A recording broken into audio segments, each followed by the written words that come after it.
Hello, my name is Diane Alford, and I'm the coordinator at the Center for Career Education and Community Engagement. Thank you for accessing our CC On Demand workshop series. This workshop is entitled, Why Didn't I Get the Job?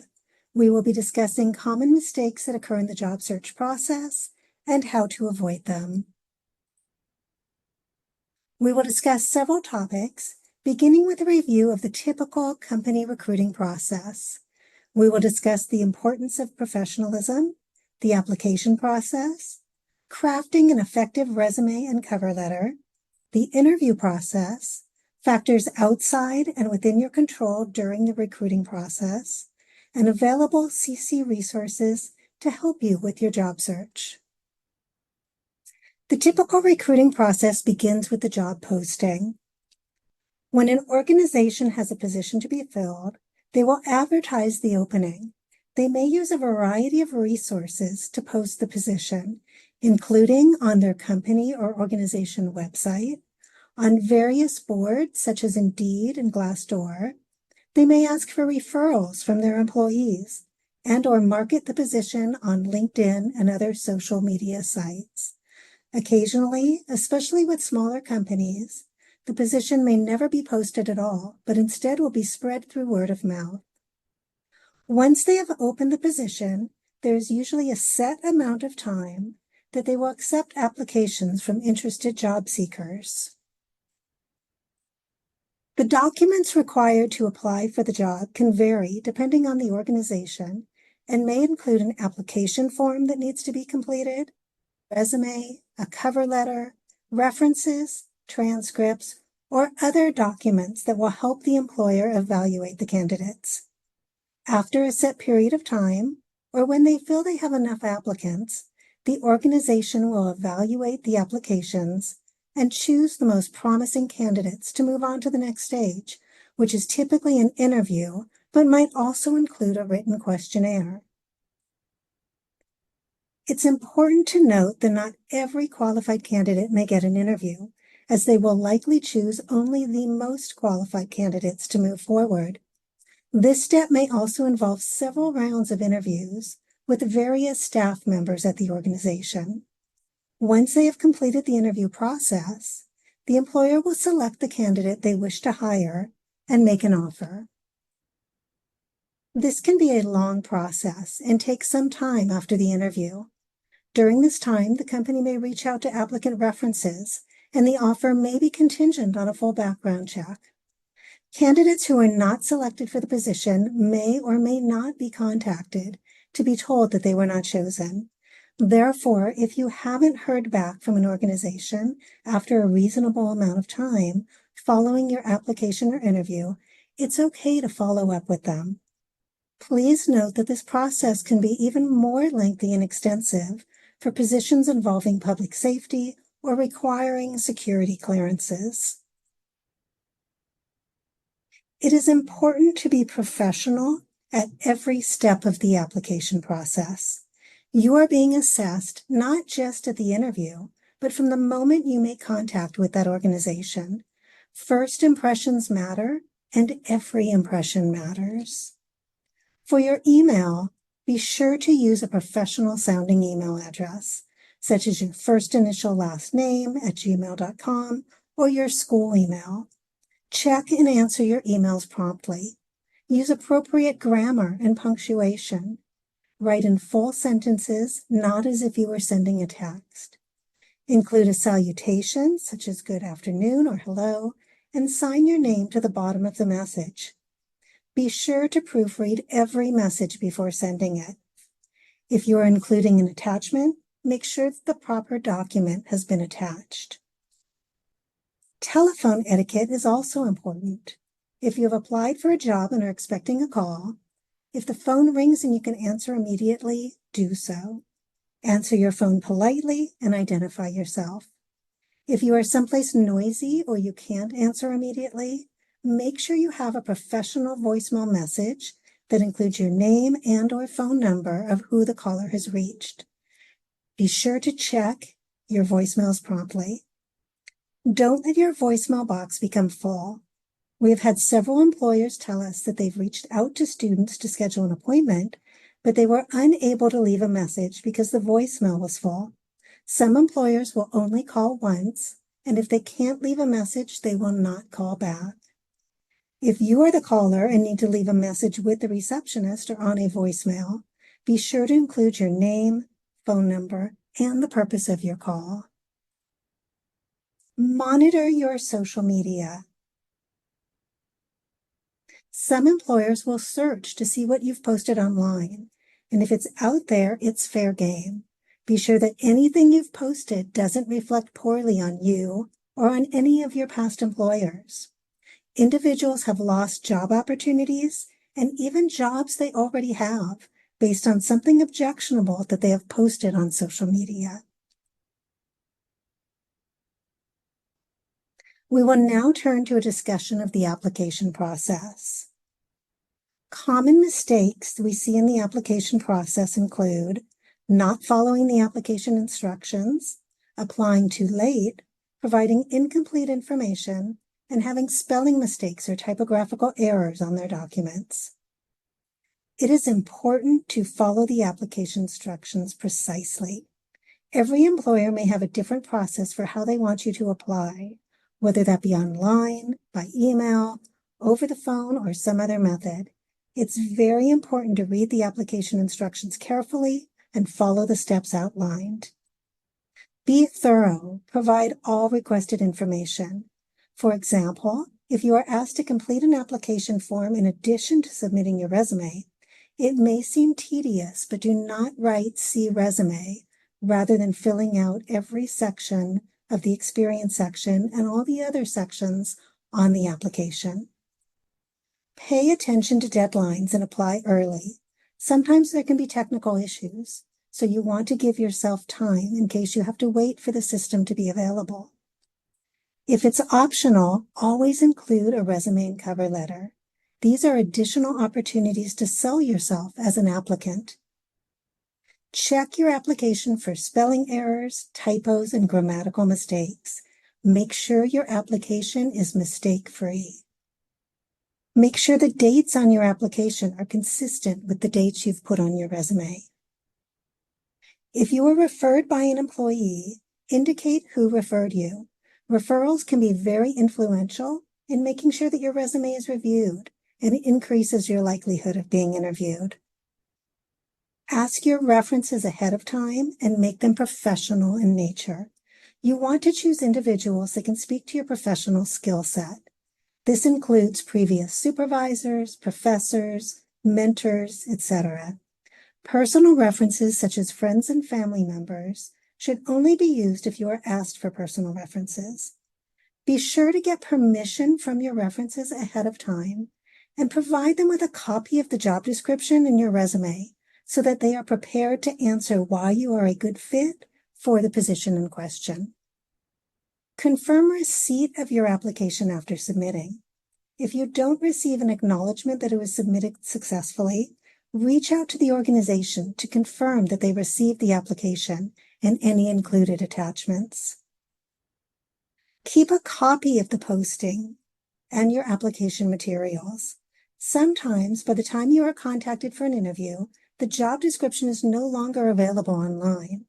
You'll want to have a copy of that job description in order to prepare for the interview. The resume is an important aspect of the job application process. It is often one of the main tools employers will rely upon to decide which candidates they will select for interviews. Some of the common mistakes we see include resumes that are messy or have inconsistent formatting, that are not ATS compatible, and we'll talk more about what that means in a later slide. Resumes that do not effectively highlight the applicant's skills, education, and experience, that are not tailored to the position being applied for, or that contain spelling, grammar, or typographical errors. A resume must be neat, consistent, and visually appealing. Your name and contact information should be at the top of the document.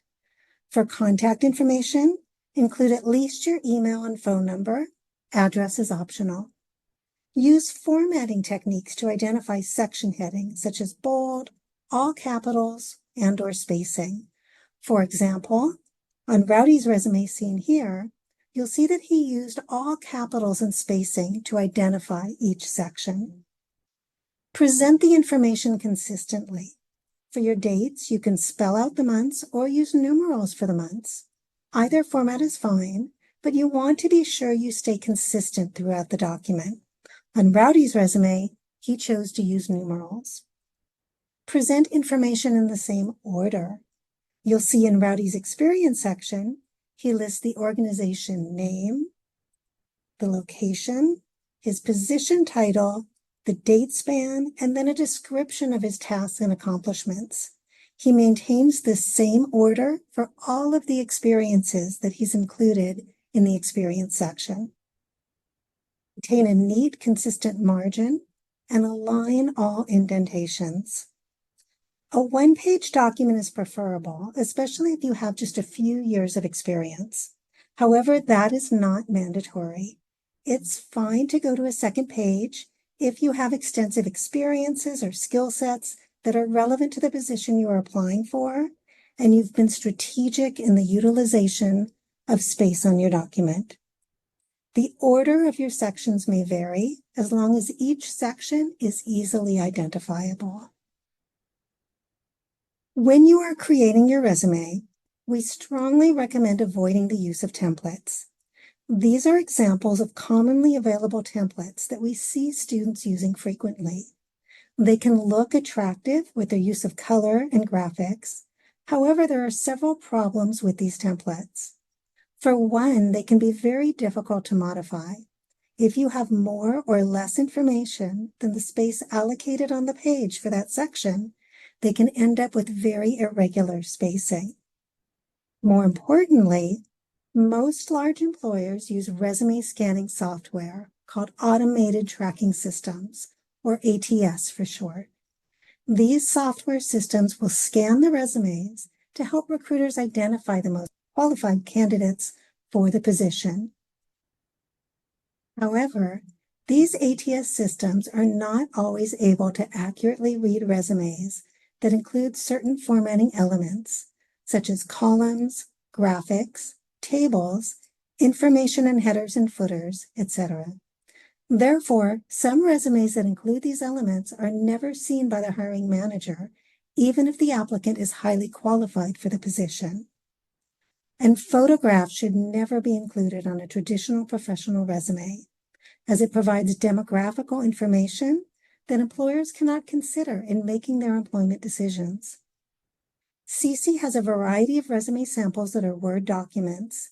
You are welcome to download and use these samples as a guide for your own resume. They are available on the CC website.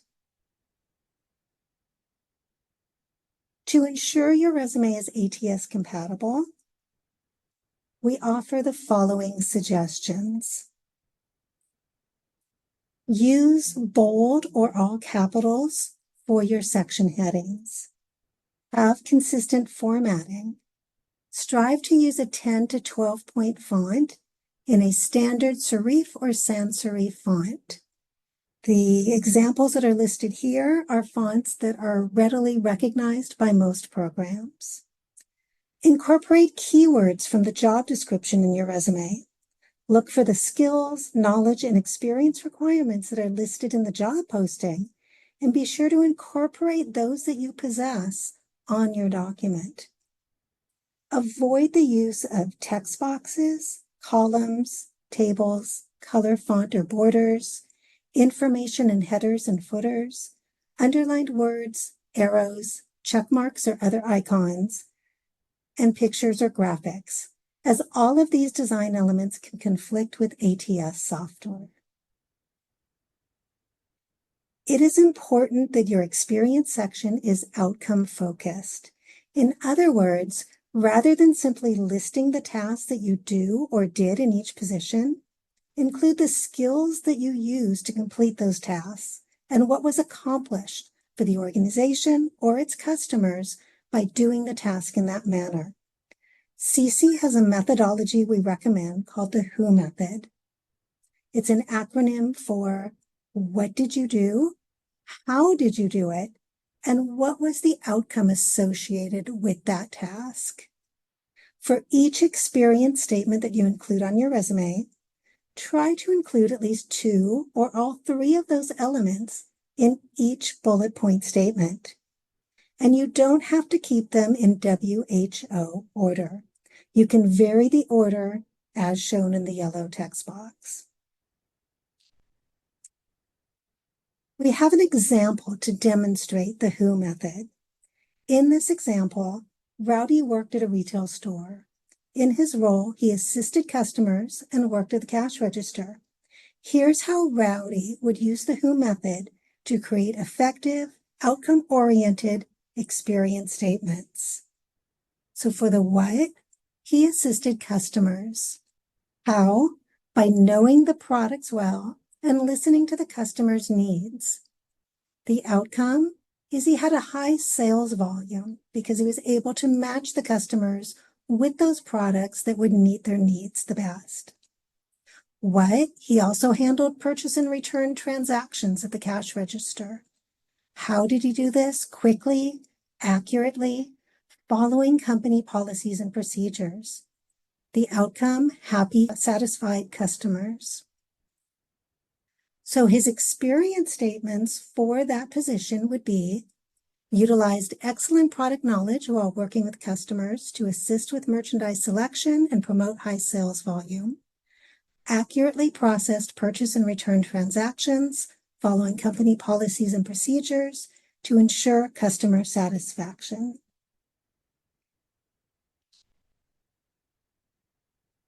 Here are some additional suggestions for your resume in addition to using that WHO methodology for your experience statements.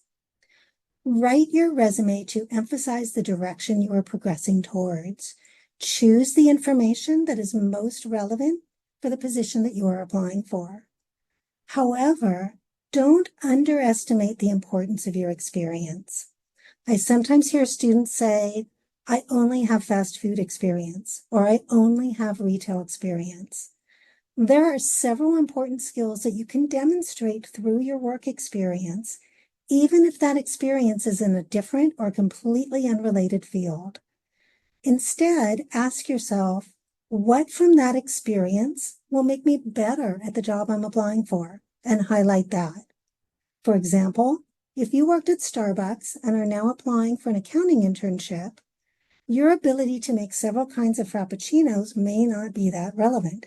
However, your ability to develop rapport with your customers and work collaboratively with your coworkers are very important skills for accountants. So that is what you would highlight on your resume when you talk about your Starbucks experience.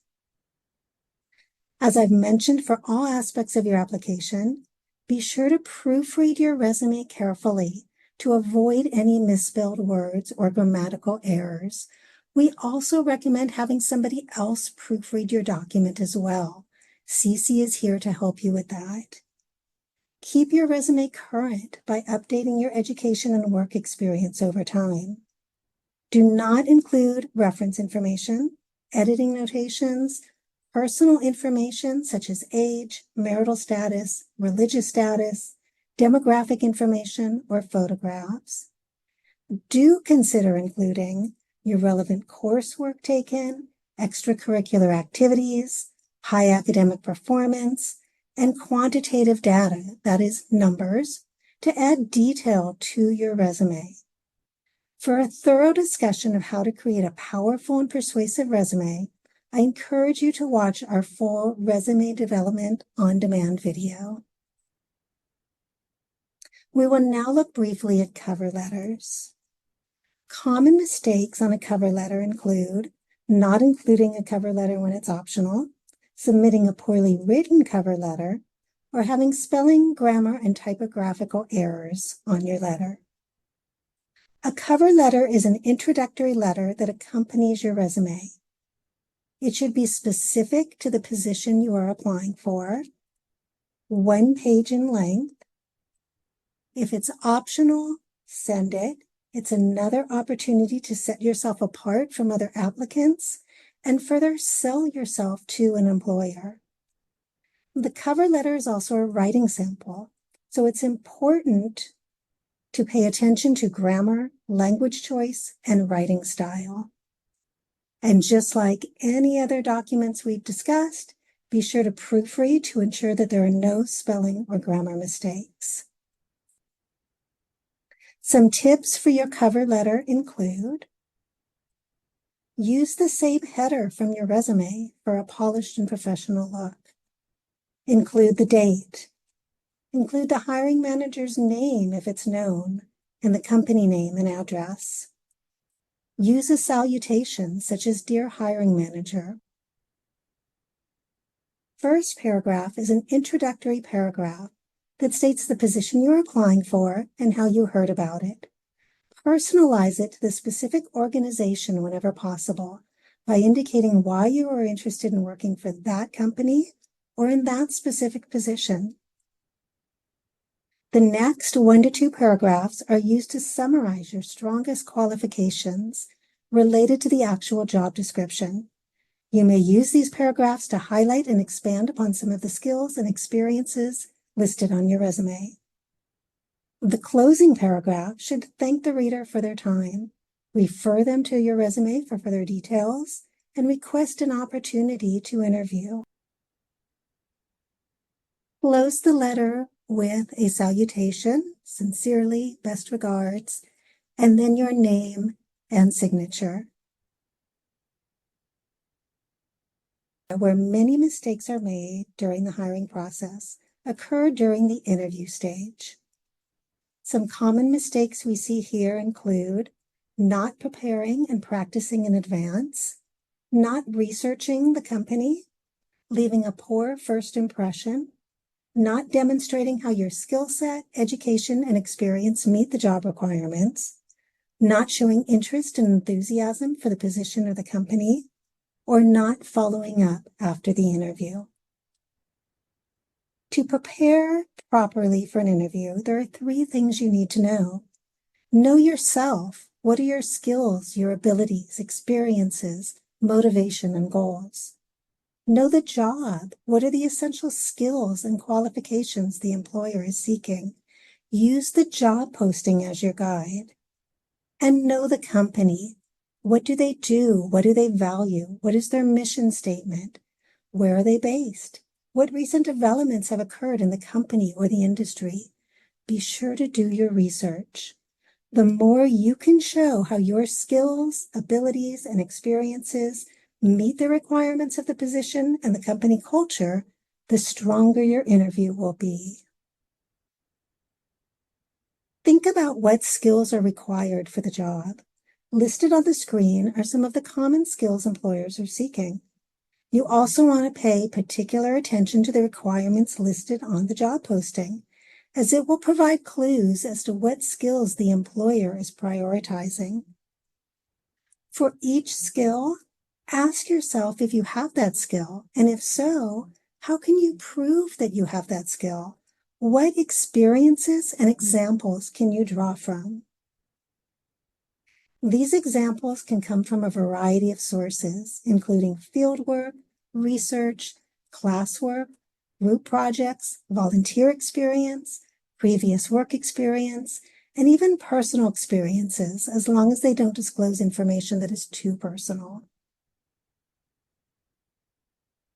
For interview attire, the general rule is that you want to dress slightly more formal than what current workers in that same position wear in an office environment. Neutral colors and simple patterns are recommended, with splashes of additional color as an accent. It's important to understand company culture in choosing your outfit. If you're not sure, it is okay to inquire when you are scheduling that interview. Choose something you feel confident wearing. Make sure your attire is clean, well-fitting, not wrinkled or torn, and that your shoes are polished. You want to avoid distractions, including heavy perfume or cologne, too many accessories, jewelry, inappropriate footwear such as flip-flops, tennis shoes, high heels over 4 inches, or clothes that are too revealing. You want the employer's attention on what you have to say rather than distractions or what it is that you are wearing. First impressions are very important. You want to appear calm and prepared, even if you feel a bit nervous. Allow plenty of time to get to the interview and arrive or log in if it's virtual 10 to 15 minutes early.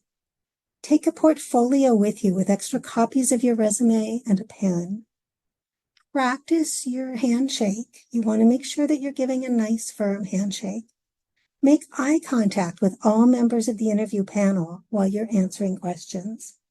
And show engagement by sitting up straight, being energetic, and showing enthusiasm for the position. One of the most difficult aspects of preparing for an interview is that there are so many potential interview questions. If you Google interview questions, you can find hundreds of sample questions.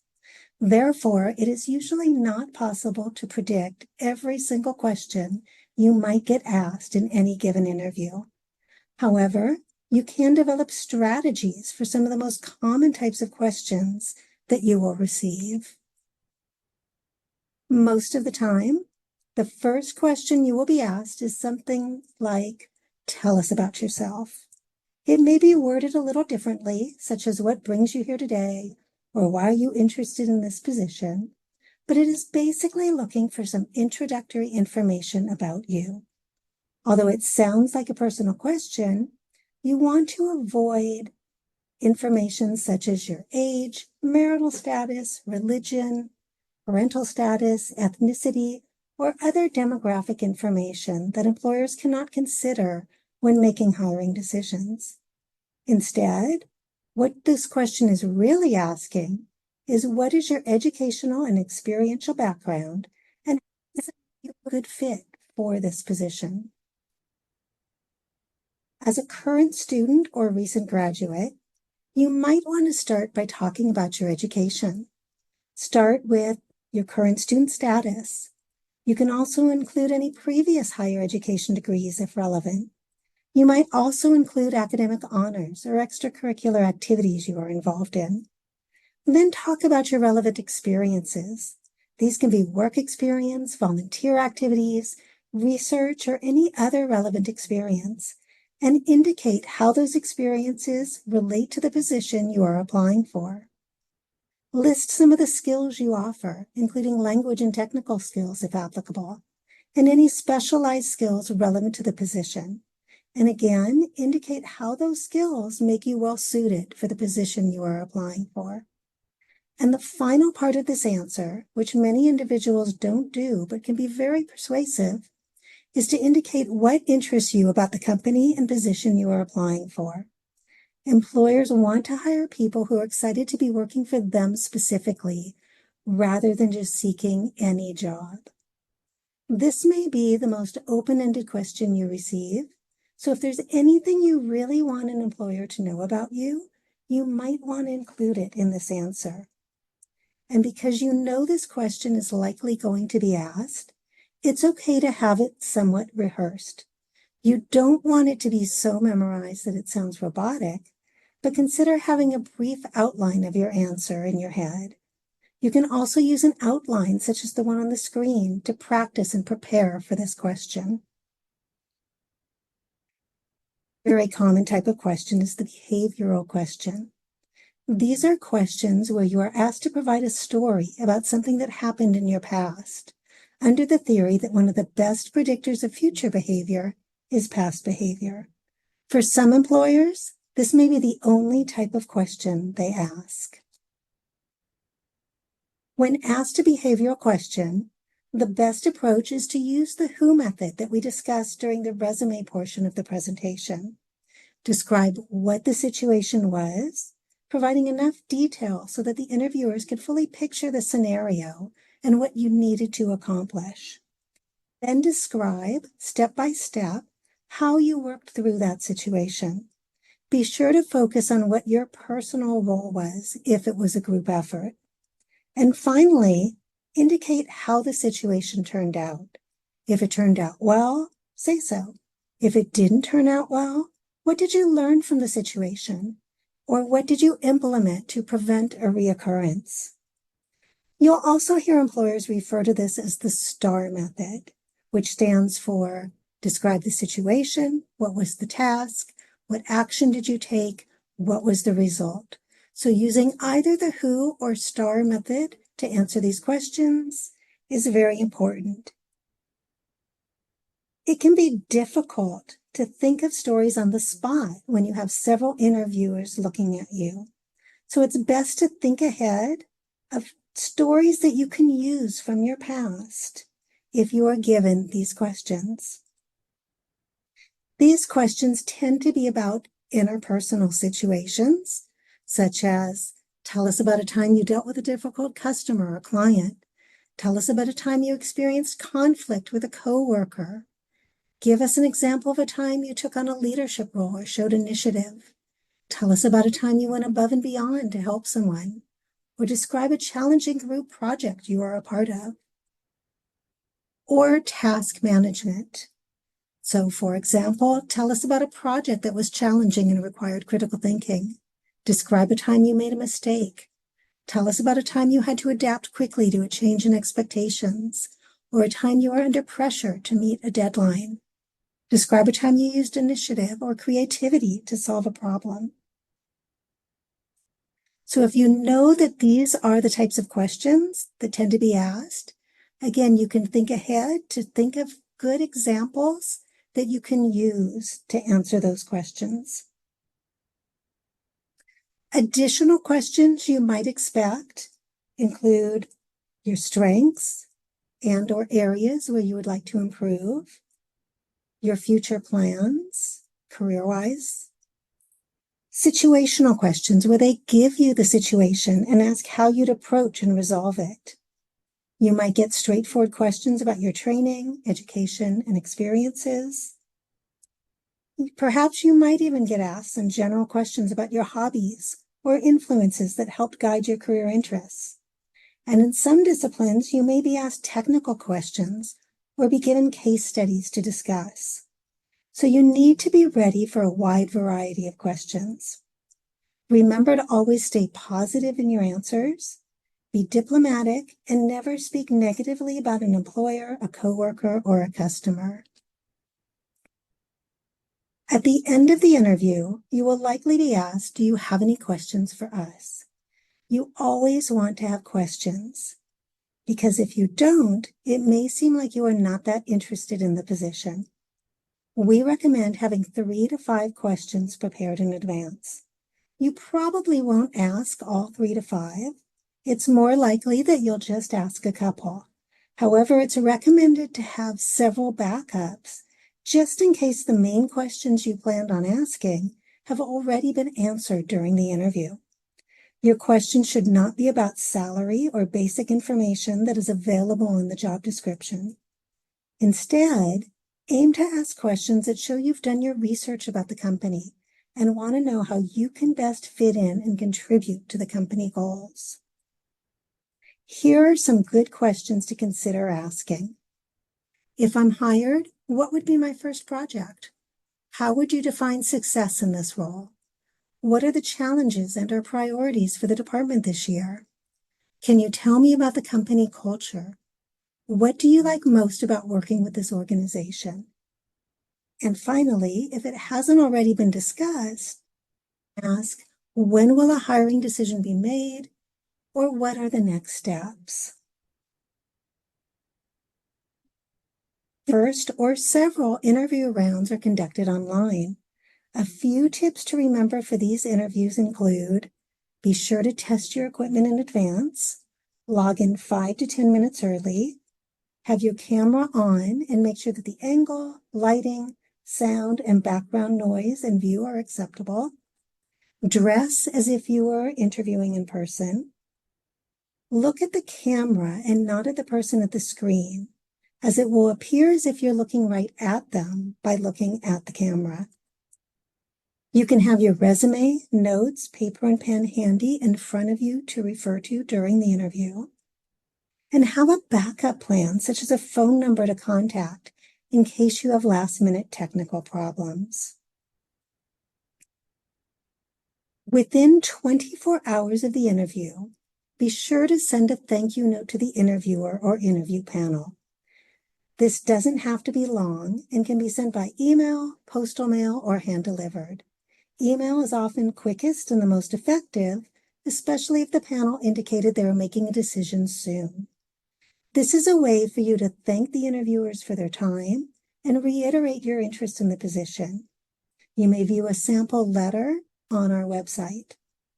Recruiters have told us that if they have two candidates that both seem qualified and they like them both, but one sends a thank you letter and one does not, this might be what convinces them to select the individual who sent the letter, because that individual took the extra time and effort to demonstrate their interest and follow through. At the end of the interview, you should have been provided with a time frame on when they would be making a decision.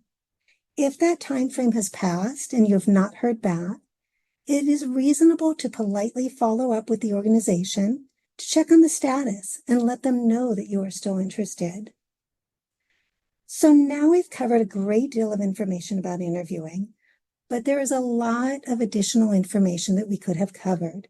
If you would like to learn more about the interview process and how to best prepare, consider accessing our Interview with Confidence on-demand video. It can sometimes take a while to hear back after an interview.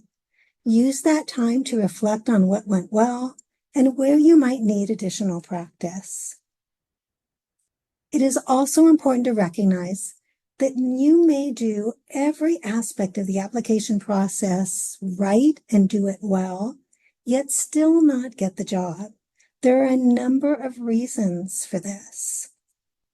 Sometimes the company's financial situation changes and they can no longer fill the open position that they were hiring for.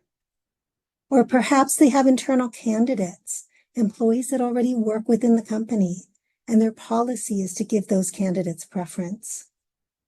Or they may have just had many qualified applicants and liked you, thought you did a great job, but they simply chose another candidate, even though they thought you were terrific. It can be very disappointing when that happens, and it's okay to feel sad or frustrated. Remember to be kind and patient with yourself. Allow yourself time to grieve the lost opportunity, but ultimately stay positive. Continue to apply to positions, continue to improve your job search skills, and don't hesitate to seek out help if you are struggling to find a position. As a reminder, CC is here to help you. You'll find a variety of resources available to you on Handshake, as well as on our website and through our social media channels. You may schedule an appointment to meet with a career counselor through Handshake, or drop in during walk-in hours if you're a current student. We offer resume samples and reviews, mock interview practice, opportunities to interact with employers at career fairs and information sessions, as well as tools to explore your major and career options. We hope this workshop has been helpful, and we want your feedback. Please take a few minutes to complete our post-workshop survey to provide your thoughts about this presentation, and let us know if there are other career-related topics you would like to learn about. This concludes the Why Didn't I Get the Job workshop. Thank you for attending.